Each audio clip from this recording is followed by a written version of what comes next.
के बाद तुम हमें याद ना रखना, भले ही हमारे मरने के बाद तुम हमें याद ना रखना, बस ये याद रखना कि इस आजादी का हमने मोल क्या चुकाया है। माननीय प्रधानाचार्य महोदय, आज के इस स्वतंत्रता दिवस समारोह के मुख्य अतिथि माननीय सरपंच श्री अशोक जी, उनके साथ पधारे हुए अन्य गणमान्य व्यक्ति, ध्रुडुवासी और स्कूल के प्यारे बच्चों, मुझसे पहले इस बात पर बहुत चर्चा हुई कि आज हम यहाँ क्यों इकट्ठे हुए हैं। पिछले कई दिनों से मीडिया में, अखबारों में, तरह तरह के सोशल प्लेटफॉर्म पर आप इन बातों को देख रहे हैं। आज भी ये माना जाता है कि कभी भी किसी इमारत की नींव में लगा हुआ पत्थर ये नहीं देखता कि मेरे ऊपर का भवन कैसा है। नींव की मजबूती ये तय करती है कि मेरे ऊपर का भवन कैसा होगा। सोचे उन लोगों के बारे में, उन बहनों के भाइयों के बारे में, उन माँ बाप के संतानों के बारे में जिन्हें उन्हें पढ़ने के लिए अलग अलग विश्वविद्यालय यूनिवर्सिटियों में भेजा, और वो मतवाले मेरा रंग दे बसंती चोला गाते हुए हंसते हंसते देश की इस बेदी पर शहीद हो गए। कभी उन माओ बहनों भाइयों माता पिता के बारे में सोचो। हमें जो आजादी मिली है ये ऐसे ही मुफ्त में नहीं मिली। इस आजादी के लिए जो हमने मोल चुकाया है, मुझे नहीं लगता कि शायद किसी और ने चुकाया होगा। आज की ये नई युवा पीढ़ी है, भले ही ये फिल्मी गानों पर थिरके, लेकिन वो भी समय था जब लाहौर और अमृतसर की गलियों में मेरा रंग दे बसंती चोला गाते हुए लोग हंसते हंसते फांसी के फंदों पर चढ़ जाया करते थे।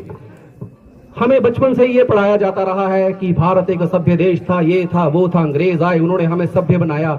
अरे कभी ये तो सोचो कि वो यहाँ क्या करने आए। जिसका घर धन धान्य और धन दौलत से भरा होता है वह दूसरों के घरों पर कब्जा करने नहीं जाता। ब्रिटानिया में तो साल के 7 महीने बर्फ पड़ती है, वहां क्या उगता है। वो भारत में व्यापारी बनकर आए और राजा बन गए, और हम जैसे लोगों ने अपनी छोटी छोटी आपसी झगड़ों में उनको यहाँ का राजा बना दिया। आज की इस युवा पीढ़ी से यही एक हमारा अनुरोध है कि कुछ भी हो जाए, हम अब इन सब बातों में ना आकर एक नवनिर्मित और उच्च भारत का निर्माण करेंगे।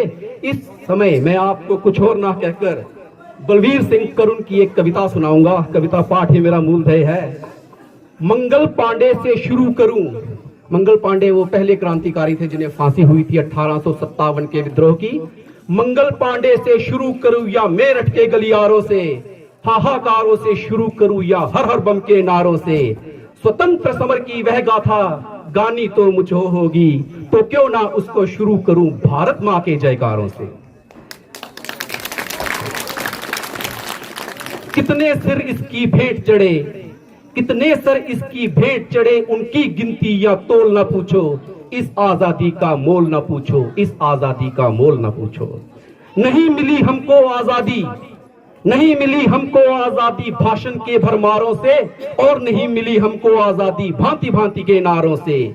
महंगा मोल चुकाया हमने, महंगा मोल चुकाया हमने, लाखों प्राण चढ़ाए थे, और बहनों ने भाई भेंट किए, माओ ने लाल खपाए थे। घर घर मरघट बन गया अरे, घर घर मरघट बन गया अरे, नरमुंड लड़कते फिरते थे, कपरले घूमी रणचंडी, तलवारों पे दुश्मन खेले थे। दुश्मन ने अपनी तलवारें लाहू में जी भर कर धोई थी, और महलों की वासी ललनाएं धरती पर भूखी सोई थी। बेगम हजरत महल महारानी लक्ष्मीबाई किसी परिचय की मोहताज नहीं, जो भली भांति के इतने ज्यादा ऐशो आराम के होते हुए भी रणचंडी बनकर मैदान में अंग्रेजों पर टूट पड़ी। मुझे नहीं लगता कि नारी शक्ति का इससे अनमोल उदाहरण विश्व के किसी अन्य साहित्य राष्ट्र में मिल सकता है। दुश्मन ने अपनी तलवारें लहू में जी भर धोई थी, और महलों की वासी ललनाएं धरती पर भूखी सोई थी। इस स्वतंत्रता की बेदी पर क्या क्या वारा ये मत पूछो, इस आजादी का मोल न पूछो, इस आजादी का मोल न पूछो। मैं आपके सामने एक शब्द चित्र प्रस्तुत करूंगा। मतलब शब्दों के द्वारा एक चित्र होता है जो व्यक्ति के लिए उसकी एक अंतरात्मा को झकझोरता है। जरा गौर फरमाइएगा। सन सनन सनन सन सनन सनन, उस ओर खनकती गोली थी। जब क्रांतिकारी चलते थे तो फूलों की बरसात तो होती ही नहीं थी, गोलियां ही चलती थी। सन सनन सनन सन सनन सनन, उस ओर चमकती गोली थी, और छाती पर उसको झेल रही इस ओर गरजती टोली थी। इतने फांसी पर झूल गए, कितने ज्वाला में कूद गए, और तोपों के मुंह से बांध बांध कितने दुश्मन ने भून दिए। सिर धड़ से अलग हो गया। ये विभत्स रस है कि जिसके सुनकर ही हमारे अंदर के अंतरात्मा में एक झकझोरता आती है।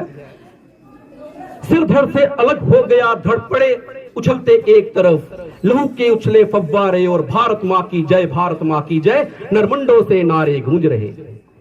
कितने ये देह कांपता था, भय से शून्य व खगोल न पूछो, इस आजादी का मोल न पूछो, इस आजादी का मोल न पूछो। बेमोल यह महंगा, बेमोल यह महंगा वो तो परलोक सिधारे, जिन्होंने हमारी आजादी के लिए लड़ाई लड़ी वो इस आजादी में मिलने वाले अधिकारों का भोग ना कर सके। मैं तो इस दुनिया से खुदीराम बोस, जब उन्हें 18-19 साल की उम्र में फांसी हो रही थी तो जज ने कहा आप हंस रहे हैं। उसने कहा अगर मुझे तू 1 घंटे का टाइम दे तो मैं तुझे भी सिखाऊं कि बम कैसे बनता है और आजादी कैसे मिलती है। करतार सिंह सराभा 20 साल का एक सिख नौजवान, जिसे उसी वक्त फांसी पर दे दिया गया जब उसका कसूर ही क्या था कि वह सिर्फ देश की आजादी के पर्चे बांट रहा था। राम प्रसाद बिस्मिल, खुदीराम बोस, अशफाकुल्ला खान, ये वो लोग थे, राजेंद्र लहड़ी, ये वो लोग थे जिन्होंने हंसते हंसते अपने हाथों से अपने फांसी के फंदे को चूमा। भगत सिंह से जब अंग्रेज जेलर ने पूछा कि तेरी कोई अंतिम इच्छा है तो उसने कहा हम तीनों के हाथ खोल दे, एक बार गले मिलना है। पता नहीं ऊपर जाके मिले ना मिले पर यहाँ गले मिलकर ही विदा होंगे। मैं अंतिम पंथ पढ़ता हूं। पूछो इनसे किसके सिर पर, पूछो इससे किसके सिर पर नंगी तलवारें नाची थी, और पूछो किनकी खोपड़ियों पर बर्छी तिरछी जाती थी। है अनगिनत अब भी वीर यहाँ, है अनगिनत अब भी वीर यहाँ, कीमत फिर से दे सकते हैं, सिंहों से खाली देश नहीं चहुओर करोड़ों बसते हैं। जो परम भक्त थे गोरों के उनकी अब सारी पोल न पूछो, इस आजादी का मोल न पूछो, इस आजादी का मोल न पूछो। धन्यवाद।